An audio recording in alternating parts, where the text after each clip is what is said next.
नमस्कार, आरआरसी नेटवर्कच्या दिवाळीच्या विशेष लेटेस्ट बातमीपत्रात आपले स्वागत।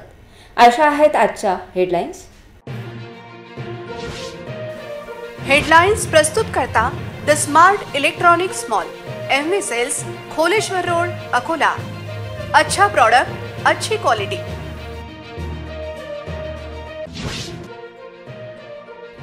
मुस्लिमांची मते 3 मतदारसंघात ठरणार निर्णायक। वंचितच्या 2 अल्पसंख्याक उमेदवारांमुळे वाढले इतरांचे टेन्शन।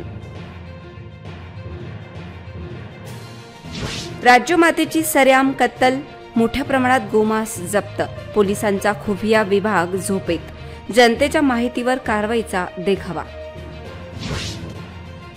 बार्शी टाकळी ड्रग्ज प्रकरणात फूड अँड ड्रग्जने केली टाळाटाळ, पोलिसांना दिली नाही साथ, विदेशातील आरोपींना होईल काय अटक। अपक्ष राजेश मिश्रा अर्ज मागे घेणार नाहीत, लोकांचे मत। स्वाती इंडस्ट्रीज विरोधातील आंदोलनाने होते मिश्रा चर्चेत। महापालिकेच्या आळशी कर्मचाऱ्यांचा प्रताप, कचरा उचलण्याऐवजी थेट जाळत वाढविले शहरातील प्रदूषण। आता सविस्तर बातम्या। लोकसभा निवडणुकीत महाविकास आघाडीला मुस्लिम वोट बँकेचा विजयासाठी फायदा झाला होता। राज्यातील 288 विधानसभा मतदारसंघापैकी 38 मतदारसंघात मुस्लिम मतदार निर्णायक ठरू शकतात। यात अकोला जिल्ह्यातील अकोला पश्चिम, बाळापूर तथा अकोट मतदारसंघाचा समावेश आहे। आरआरसीचा विशेष वृत्तांत। अकोला शहरात 1,63,000 मुस्लिम मतदार आहेत। बाळापूरमध्ये 75,000 व अकोट मतदारसंघात 85,000 मुस्लिम मतदार आहेत। अकोला पश्चिम मतदारसंघात काँग्रेसतर्फे मुस्लिम उमेदवारांनी उमेदवारी मागितली, पण डॉक्टर असलेल्या जिशान हुसेन यांना डावलत साजिद खान यांना उमेदवारी दिली गेली। डॉक्टर जिशान हुसेन यांनी लगेच वंचित बहुजन आघाडीत प्रवेश करून उमेदवारी मिळवली। दोन्ही मुस्लिम उमेदवाराची पकड चांगली आहे। डॉक्टर हुसेन यांनी हिंदूंची मते मिळवण्याचा दावा राजकीय विश्लेषक करत आहेत। त्याचबरोबर वंचितच्या वोट बँकेचा फायदा जिशान हुसेन यांना होण्याची शक्यता सर्वाधिक आहे। तर दुसरीकडे बाळापूरमध्ये वंचित बहुजन आघाडीने माजी आमदार नतिकुद्दीन खतीब यांना उमेदवारी दिली आहे। शिवसेना उद्धव ठाकरे पक्षाचे नितीन देशमुख आणि अशात शिंदे सेनेत सामील झालेले माजी आमदार बळीराम शिरस्कार यांच्याशी त्यांची लढत आहे। बाळापूरच्या वंचित उमेदवाराचा अकोला पश्चिममध्ये पक्ष पातळीवर फायदा होईल, तर अकोट मतदारसंघात 5 अपक्ष मुस्लिम उमेदवारांनी नामांकन दाखल केले आहेत, परंतु ते फार मते घेण्याची शक्यता कमी आहे। त्यामुळे ही वोट बँक कोणाकडे अधिक वळेल याबाबत उत्सुकता आहे। जिल्ह्यातील 3ही मतदारसंघांवर सर्वांची नजर राहणार आहे। राज्य सरकारने राज्यमाता असा दर्जा गायींना दिला आहे। असे असताना मोठ्या प्रमाणात राज्यात गोवंश कत्तल होत असून याला कोणाचा आशीर्वाद आहे असा प्रश्न उपस्थित होतोय। पोलिसांना अशा संवेदनशील घटनांची माहिती का नसते असा प्रश्न आहे। तर जनतेतून ही माहिती यंत्रणेला मिळत असेल तर पोलीस करतात तरी काय असा प्रश्न विचारला जात आहे। अकोला एमआयडीसी पोलीस स्टेशनच्या हद्दीतून जाणाऱ्या राष्ट्रीय महामार्गावर हा ट्रक जात असताना नागरिकांना दुर्गंधी आली। सजग नागरिकांनी पाठलाग करून ट्रक थांबवला।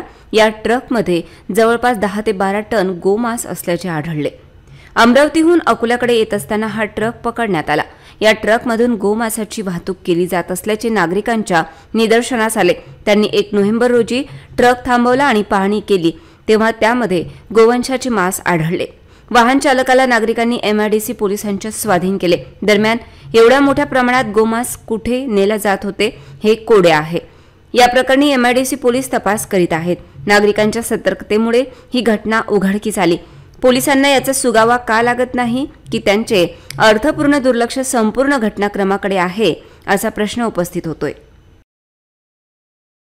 बार्शी टाकळी येथील ड्रग्ज कारवाईत अन्न व औषध प्रशासनाने पोलिसांनी सहकार्य केले नव्हते, ते त्यांनी का टाळले याचा तपास पोलिसांनी करण्याची गरज आहे। इतकेच नव्हे तर या प्रकरणात थेट दुबईशी कनेक्शन असून विदेशात बसलेले आरोपी गजाआड होतील काय असा प्रश्न उपस्थित होत आहे। बार्शी टाकळी ड्रग्ज प्रकरणात अकोल्यातील अन्न व औषध प्रशासनाने टाळाटाळ केल्याची माहिती समोर येत आहे। पोलिसांनी विनंती करून अन्न व औषध प्रशासनाच्या अधिकाऱ्यांनी हवी ती मदत केली नाही।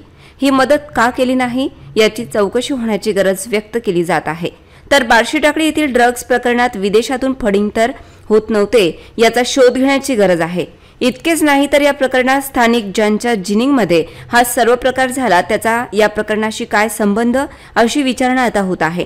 बार्शी टाकळी येथील इफेड्रिन ड्रग्ज कारखान्यावर पोलिसांनी 23 ऑक्टोबर रोजी छापा टाकला होता। त्यातून 5 किलो 548 ग्रॅम इफेड्रिन ड्रग्जचा साठा जप्त करून 4 आरोपींना अटक केली होती। दुबई येथील शेरा नामक इसमाला आता आरोपी केले आहे। त्याला अटक होते की नाही अशी चर्चा आता रंगली आहे। सूत्रधार हा दुबईत असून तो ड्रग्जचा काळाबाजार करायचा हे देखील तपासात समोर आले आहे। या प्रकरणातील मुख्य आरोपीचा बार्शी टाकळी येथील मोहम्मद शफी यांच्याशी कसा संपर्क झाला याचाही तपास पोलीस करीत आहेत। Bureau report RRC news Akola. Swati industries विषयावर अकोल्यात राजकीय आंदोलन करणारे शिवसेना नेते राजेश मिश्रा हे विधानसभा निवडणुकीत अर्ज मागे घेणार नाहीत अशी चर्चा अकोलेकरांमध्ये आहे। अकोल्यातील लोकांनी तसा विश्वास व्यक्त केलाय। महाविकास आघाडीत मतभेद झाल्यानंतर मिश्रा यांनी दाखल केलेला अर्ज कायम राहील असा दृढ विश्वास व्यक्त केलाय। आमच्या प्रतिनिधी नेहा पाटील यांनी घेतलेला हा आढावा। RRC ब्रॉडबँड प्रस्तुत सिटी न्यूज सुपरफास्ट यांच्या अनुषंगाने विधानसभेचा रणसंग्राम 2024 विधानसभेमध्ये बंडखोरी करत अनेक अर्ज दाखल झालेले आहेत आणि भाजपचे अधिकृत उमेदवार विजय अग्रवाल आणि काँग्रेसचे अधिकृत उमेदवार साजिद खान पठाण यांनी अधिकृत उमेदवारी अर्ज दाखल केलेला आहे। मिश्रा यांनी अपक्ष उमेदवार म्हणून अर्ज दाखल केलेला आहे। तुम्हाला वाटतं या निवडणुकीत मागे घेतील? नाही। महाविकास आघाडीकडून शिवसेनेचे नेता राजेश मिश्रा यांनी बंडखोरी करत अर्ज दाखल केलेला आहे, पण तुम्हाला वाटतं का हे आता अर्ज मागे घेतील? नाही, अर्ज मागे नाही घेतील, कारण ते चांगला माणूस आहे राजेश मिश्रा। एकंदरीत नागरिकांचं म्हणणं आहे की राजेश मिश्रा हे चांगले व्यक्तिमत्व आहेत आणि ते अर्ज मागे घेऊ शकत नाहीत। मैडम लगता नहीं मेरे को ऐसा ले सकते हो, मुझे उनको जरूरत है यहाँ पे, बहुत ज्यादा जरूरत है। खूप सुंदर प्रतिक्रिया आपल्याला मिळालेल्या आहेत की राजेश मिश्रा यांचं कामाचं जे प्रोग्रेस आहे ते आउटस्टँडिंग आहे आणि त्यांच्यासारखी टक्कर इथे कोणी देऊ शकत नाही। थँक्यू सो मच तुम्ही RRC जोडल्याबद्दल। महाविकास आघाडीकडून शिवसेनेचे नेता राजेश मिश्रा यांनी अपक्ष उमेदवारी अर्ज दाखल केलेला आहे। असं वाटतं तुम्हाला की आता ते अर्ज त्यांचा अर्ज मागे घेतील? नाही राजेश मिश्रा देणार आहे। वाटत तर नाही मॅम, आता बघू काय होते, 4 तारखेला माहिती पडेल। वाटत तर नाही मॅम, आता बघू काय होते, 4 तारखेला माहिती पडेल। या मतदारसंघात अपक्ष उमेदवार म्हणून हरीश आमिलचंदानी सुद्धा त्यांनी अर्ज दाखल केलेला आहे। तुम्हाला वाटतं हरीश आमिलचंदानी हे अर्ज मागे घेतील? 50-50 मॅडम, 50-50। कारण कसं आहे की या व्यापाऱ्यांना सगळं सांगितलेलं आहे, त्यांना उभं केलेलं आहे, त्यामुळे कसं थोडंसं 50-50 चालू आहे ते। आणि राजेश मिश्रा हे अर्ज मागे घेतील? हो घेतील। हो घेतो। त्याचं तर काही कारण नाही मॅडम, काय कारण, काय रिझन आहे त्याचा अर्ज मागे घ्यायचा? कोणतं कारण आहे? तुम्ही सांगा, कुठल्या कारणाने ते अर्ज मागे घेऊ शकतात का? मला तर नाही वाटत। काम ग्रोथ पण त्यांनी त्यांचा एरिया जो आहे ग्रोथ पण चांगला केलेला आहे आणि प्रत्येकाच्या त्यांचा जो एरिया आहे सर्वांच्या तोंडातून जेवढे बी गरीब गोरगरीब आहे त्यांचं चांगलंच आहे, म्हणजे विकास चांगला केलेला आहे। बरोबर आहे की नाही? माणूस पण चांगला आहे, चांगलं व्यक्तिमत्व आहे, परिपूर्ण व्यक्तिमत्व आहे, होऊ शकते विकास अगर आले तर। दादा जे भी उमेदवार आमदार आहे ते फक्त नवी सिटीतले आहे, ओल्ड सिटी मध्ये कोणीच नाही। आमच्या जुन्यात कोणी पाहायला कोणी आहेच नाही, जे झालं इकडे आहे बोलतो, जुन्यात काहीच नाही। रोबट्ट्या नाल्या सडेल पडेल नाल्यात, दुसरं काय बोल। आता आम्हाला फक्त पक्का उमेदवार पाहिजे आमच्या जुन्या शहरातला, तो कोणी हरीश मिश्रा अर्ज मागे घेतील? भगवान राजेश्वरी नगरी आहे, इथं काही होऊ शकते चमत्कार, याबद्दल मी जास्त सांगत नाही की मी बाळासाहेब ठाकरेचा कट्टर शिवसैनिक आहो। फेक नसतील हे नरेटिव्ह, आम्ही मांडणार जनतेचे खरे मुद्दे। मी नेहा पाटील, कॅमेरा पर्सन पवन हिगडे सोबत, RRC न्यूज अकोला। येत्या 20 नोव्हेंबरला राज्यात मतदान होणार आहे, तर 23 नोव्हेंबरला निकाल जाहीर होतील। यंदाची निवडणूक ही महायुती विरुद्ध महाविकास आघाडी अशी असणार आहे। दरम्यान विधानसभा निवडणुकीसाठी पंतप्रधान नरेंद्र मोदी यांच्या प्रचार सभांचा धडाका राज्यभरात पाहायला मिळणार आहे। पंतप्रधान नरेंद्र मोदी यांच्या सभांचा श्री गणेश हा 8 नोव्हेंबरपासून सुरू होणार आहे, तर दुसऱ्या दिवशी अर्थात 9 नोव्हेंबर रोजी पंतप्रधान नरेंद्र मोदी यांची अकोल्यात क्रिकेट क्लब मैदानावर सभा होणार आहे, अशी माहिती विश्वसनीय सूत्रांनी दिली आहे।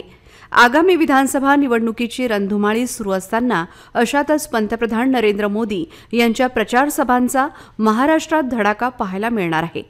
विधानसभा निवडणुकीसाठी भाजपने मेगा प्लान आखला आहे। महाराष्ट्रात पंतप्रधान मोदी यांच्या 10 सभा तर 20 सभा या अमित शहांच्या होणार आहेत. येत्या 8 नोव्हेंबरपासून पंतप्रधान नरेंद्र मोदी यांच्या प्रचार सभा राज्यभरात सुरू होणार आहे. 4 दिवसात पंतप्रधान नरेंद्र मोदींच्या 9 प्रचार सभांचं नियोजन राज्यभरात करण्यात आलंय. पंतप्रधान नरेंद्र मोदींच्या सभांचा श्री गणेशा उत्तर महाराष्ट्रातून होणार असून 8 नोव्हेंबर रोजी मोदींची धुळे आणि नाशिकला सभा होईल. त्यानंतर 9 नोव्हेंबर रोजी नांदेड, अकोला, चिमूर, 13 नोव्हेंबर रोजी सोलापूर, कोल्हापूर आणि 14 नोव्हेंबर रोजी छत्रपती संभाजीनगर, नवी मुंबई आणि मुंबई या ठिकाणी मोदींच्या सभांचा धडाका पाहायला मिळणार आहे. उत्तर प्रदेशचे मुख्यमंत्री योगी आदित्यनाथ यांच्या 22 सभा, केंद्रीय मंत्री नितीन गडकरी यांच्या 50 सभा होणार आहेत. तर उपमुख्यमंत्री देवेंद्र फडणवीस हे 50हून अधिक प्रचार सभा घेणार आहेत. विधानसभा निवडणुकीसाठी अर्ज माघारी घेण्याची मुदत 4 नोव्हेंबर आहे. त्यामुळे निवडणुकीचा प्रचार खऱ्या अर्थाने 5 नोव्हेंबर पासून सुरू होणार आहे. त्यामुळे प्रचारासाठी अवघे 14 दिवस मिळणार आहेत. या कालावधीत 2च रविवार मिळणार आहेत. त्यामुळे मतदारापर्यंत पोहोचण्यासाठी उमेदवारांना मोठी कसरत करावी लागेल. ऐन दिवाळीत विधानसभा निवडणूक आली आहे. त्यामुळे दिवाळीत प्रचार थंडावलाय. दिवाळी 3 नोव्हेंबरला संपत आहे. विधानसभा निवडणुकीसाठी अर्ज माघारी घेण्याची मुदत 4 नोव्हेंबर आहे. ही मुदत संपल्यानंतर निवडणुकीचे चित्र स्पष्ट होईल.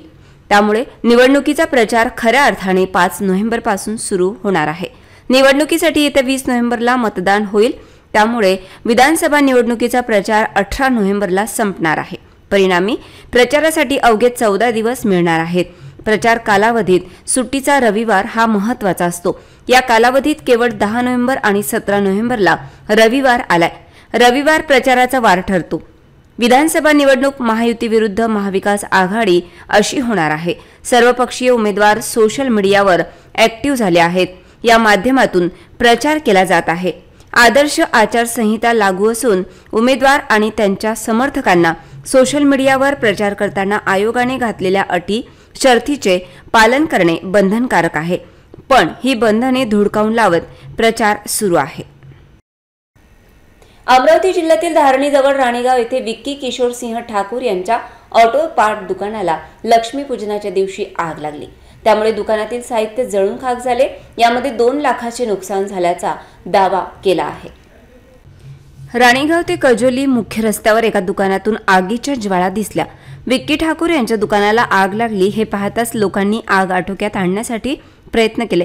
1 नोव्हेंबर रोजी विक्की यांनी दिवाळी असल्याने दुपारी 4 वाजता दुकान बंद केले होते. सायंकाळी 5:30 वाजता अचानक दुकानाला आग लागली. ही आग फटाक्यांनी लागली की शॉर्ट सर्किटमुळे हे अद्याप कळू शकले नाही. आगीने रौद्र रूप धारण केल्याने दुकानातील ऑटो पार्टचे साहित्य सोबतच 3 मोटरसायकली जळून खाक झाल्या. आग आटोक्यात आणण्यासाठी समीर खान पठाण व कृष्णा ईश्वर मुंडे यांनी आपल्या टँकरमधील पाणी देऊन आग विझविली. आग विझविण्याकरिता बालाजी रानडे, शाहरुख खान, सद्दाम खान, राजेश जावरकर, मेहमूद खान, गणेश निंबोकार, जुनेद पठाण, हबीब शेख, गावातील लोक, मित्रमंडळ, ग्रामपंचायत यांनी प्रयत्न केले. यामध्ये कुठलीही जीवितहानी झालेली नसून जवळपास दुकानातील 2 लाखाचे नुकसान झाले आहे. या घटनेमुळे परिवारावर उपासमारीची वेळ आली आहे. वाशिम जिल्ह्यातील मंगरुळपीर येथील गुंजन आणि तृप्ती डाके या मातृत्व हरवलेल्या दोघींचे आगळेवेगळे पूजन करण्यात आले. याविषयीचा हा विशेष वृत्तांत. मातृत्व गमावलेल्या दोघींना महालक्ष्मी स्वरूप मानून फुलचंद भगत आणि रुपेश वाढणकर परिवारासह त्यांच्या घरी गेले. मुलींना नवीन कपडे, फराळ दिला. फटाके फोडून आनंदात दिवाळी साजरी केली. या सेवाभावी उपक्रमामुळे गरजूंच्या आयुष्यात आनंदाचे क्षण आणता येतात याचे उदाहरण घालून दिले. मंगरुळपीरच्या अशोकनगरातील डाके कुटुंबातील 2 चिमुकल्या मुलींना आई वडील नाहीत. म्हातारी आजी काबाड कष्ट करून या 2 चिमुकल्या मुलींचे पालन पोषण करते. अशा हालाखीच्या परिस्थितीत जीवन जगणाऱ्या 2 चिमुकल्या मुलींना महालक्ष्मी मानून त्यांची दिवाळी आनंदाने साजरी करण्याचा प्रयत्न होता. सामाजिक कार्यकर्ते आणि पत्रकारांनी देखील सहभाग घेतला. या सेवाभावी उपक्रमामुळे गरीब कुटुंबात आनंददायी वातावरण निर्माण झाले. दिवाळी साजरी करताना इतरांच्या आयुष्यात आनंदाचे क्षण आणण्याचा अनुभव सेवाभावींनी घेतला. तर गुंजन आणि तृप्ती या दोघींच्या आनंदाला पारावार उरला नाही. भाऊबीजेनिमित्त बाहेरगावी जाणाऱ्यांची संख्या वाढल्याने येथील मध्यवर्ती बस स्थानकात प्रवाशांची गर्दी दिसून आली। कोणाला बहिणीच्या गावी जायचे तर कोणाला दिवाळीची सुट्टी कारणे लावायची आहे। देवदर्शनासाठी देखील काही जण जातात, त्यामुळे देखील प्रवाशांची संख्या मोठ्या प्रमाणात दिसत आहे। बस स्थानकात एखादी बस आली तरी त्यात जागा मिळण्याची शक्यता कमी असते, त्यामुळे बराच वेळ वाट पाहावी लागते। बसमध्ये जागा पकडण्यासाठी खिडकीतून बॅग, पिशवी, रुमाल सीटवर टाकले जातात, त्यातून वाद होतात। काही जण लहान मुलांना खिडकीतून बसमध्ये प्रवेश करतात, तर काही बहाद्दर बस चालकाच्या गेटमधून प्रवेश करून जागा घेण्याचा प्रयत्न करतात। कसेही करून जागा निश्चित करण्यासाठी धडपड चाललेली पाहायला मिळते। सणासुदीच्या दिवसात प्रवाशांची गर्दी बस स्थानक, रेल्वे स्थानक येथे पाहायला मिळते। एसटीचे ठराविक टायमिंग असल्यामुळे त्याचा फायदा खासगी वाहन चालक घेतात। अकोला, दर्यापूर, अकोट, तेल्हारासाठी वाहने उपलब्ध असतात, परंतु त्यांच्या सीट्स भरल्याशिवाय ते निघत नाहीत आणि वाहनात 8 जण बसू शकत असतील तर 14-15 प्रवासी बसवतात। पोलिसांचे याकडे दुर्लक्ष असते। जनता भाजी बाजारच्या बाजूला त्यांचे वाहनतळ आहे, तर काही खासगी बसेस टॉवरजवळ शास्त्री क्रीडांगणाच्या बाजूला उभ्या राहतात। वाहतुकीला त्यामुळे अडथळा निर्माण होईल का याचे भान ठेवले जात नाही। हार्ट सर्जरी झाल्यानंतर महाराष्ट्रातील जनतेला वंचित नेते प्रकाश आंबेडकर यांनी संदेश देत आरक्षण बचावासाठी लढण्याची गरज व्यक्त केली। पुण्यात ICU मध्ये असताना आज प्रकाश आंबेडकर यांची प्रकृती स्थिर होती। वंचित नेते प्रकाश आंबेडकर यांची एंजिओग्राफी आणि एंजिओप्लास्टी दोन्हीही झाले आहेत। डॉक्टरांनी निरीक्षणाखाली ठेवले आहे। निवडणुकीला सुद्धा सुरुवात झाली असून ही निवडणूक अत्यंत महत्त्वाची आहे। ओबीसींसाठी सुद्धा महत्त्वाची आहे, कारण विधानसभेनंतर ओबीसी आरक्षण थांबवले जाणार आहे। आपले आमदार निवडून आले तर आरक्षणावरून हल्ला आपल्याला थांबवता येईल असा विश्वास आंबेडकर यांनी व्यक्त केला। त्यामुळे विधानसभा निवडणुकीत वंचित बहुजन आघाडीच्या उमेदवारांना आपले बहुमूल्य मत देऊन विजयी करा असे आवाहन वंचित बहुजन आघाडीचे राष्ट्रीय अध्यक्ष ॲडव्होकेट प्रकाश आंबेडकर यांनी केले आहे। ते हॉस्पिटलमध्ये दाखल असून ICU मधून त्यांनी हा संदेश जनतेला दिला आहे। मी सध्या ICU मध्ये आहे। एंजिओग्राफी आणि एंजिओप्लास्टी दोन्ही झालेले आहेत। डॉक्टरने ऑब्झर्वेशनसाठी ठेवलेलं आहे। इलेक्शन ही सुरुवात झालेली आहे। ही इलेक्शन अत्यंत महत्त्वाची आहे। ओबीसीसाठी सुद्धा अत्यंत महत्त्वाची आहे, कारण का विधानसभेनंतर ओबीसीचं आरक्षण थांबवलं जाणार आहे आणि दुसऱ्या बाजूस एससीचं आरक्षण याची अंमलबजावणी होणार आहे। या दोन्ही इलेक्शन महत्त्वाचे आहेत। विधानसभेमध्ये आमदार निवडून आले तर त्या ठिकाणी आरक्षणावरचा हल्ला थांबवता येतो आणि म्हणून सर्व कार्यकर्त्यांना, उमेदवारांना आणि आरक्षणवादी जनतेला आवाहन करतोय की आपण वंचित बहुजन आघाडी म्हणजेच गॅस सिलेंडर याच्या पाठीमागे उभे राहाल आणि गॅस सिलेंडरवरतीच आपलं अमूल्य मत द्याल अशी अपेक्षा। नमस्कार, जय भीम। शहरात लक्ष्मीपूजनाच्या रात्री फटाक्यांची आतिषबाजी करण्यात आली, त्यामुळे शहरभर कचरा साचला, परंतु शनिवारी सकाळी कचरा उचलण्याऐवजी त्याच ठिकाणी जाळण्यात आला, त्यामुळे शहराच्या प्रदूषणात भर पडली। महापालिकेच्या आळशी कर्मचाऱ्यांमुळे हा सर्व प्रकार घडल्याचे चित्र असून वरिष्ठ दिवाळीत मग्न असून शहर वाऱ्यावर सोडले आहे। आधीच अकोला शहराची प्रदूषण पातळी वाढलेली असते आणि त्यामध्ये भर घालण्याचे काम चुकीच्या गोष्टी करीत असतात। तसेच दिवाळीची दुकाने थाटणारे अस्थायी विक्रेते देखील अस्वच्छता करतात। केळीचे खांब तसेच अन्य वस्तू तशाच सोडून जातात। स्वच्छता कर्मचाऱ्यांना त्याची विल्हेवाट लावावी लागते। शहरातील विशेषतः हद्दवाढ भागात स्वच्छता कर्मचारी अपुरे आहेत, त्यामुळे प्रत्येक भागात ते पोहोचू शकत नाहीत। त्यामुळे मग तेथील रहिवाशांना स्वतः स्वच्छता करावी लागते। महापालिका आयुक्तांनी याकडे लक्ष देणे आवश्यक आहे, कारण स्वच्छतेला प्राधान्य दिले जावे अशी नागरिकांची रास्त अपेक्षा असते। शहरातील वायू प्रदूषणात कचरा जाळत अकोला महापालिका भर घालत असून याकडे प्रदूषण नियंत्रण मंडळाचे दुर्लक्ष का असा प्रश्न विचारला जात आहे। पुन्हा एक नजर टाकूया आजच्या प्रमुख घडामोडींवर। हेडलाइन्स प्रस्तुत करता the smart electronics mall, MV sales, Kholeshwar road, Akola. अच्छा प्रोडक्ट, अच्छी क्वालिटी।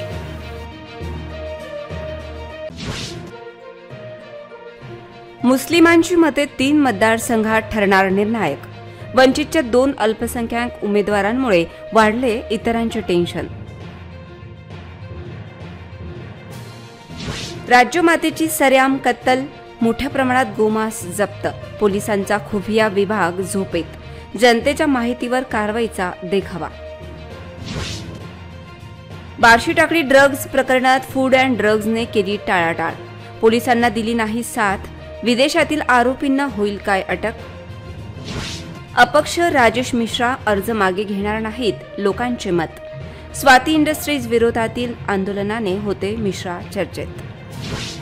महापालिकेच्या आळशी कर्मचाऱ्यांचा प्रताप, कचरा उचलण्याऐवजी थेट जाळत वाढविले शहरातील प्रदूषण। बातम्यांसाठी तुम्ही पाहत रहा RRC न्यूज। 2 लाखांपेक्षा अधिक दर्शकांनी RRC डिजिटल अकोला हे YouTube चॅनल सबस्क्राईब केले आहे, तेव्हा तुम्ही कसली वाट पाहत आहात? तुम्ही पण सबस्क्राईब करा आणि बेल आयकॉन क्लिक करत RRCच्या बातम्या निरंतर पहा। पुन्हा भेटूया लेटेस्ट बातम्यांसह नवीन बातमीपत्रात। तोवर नमस्कार।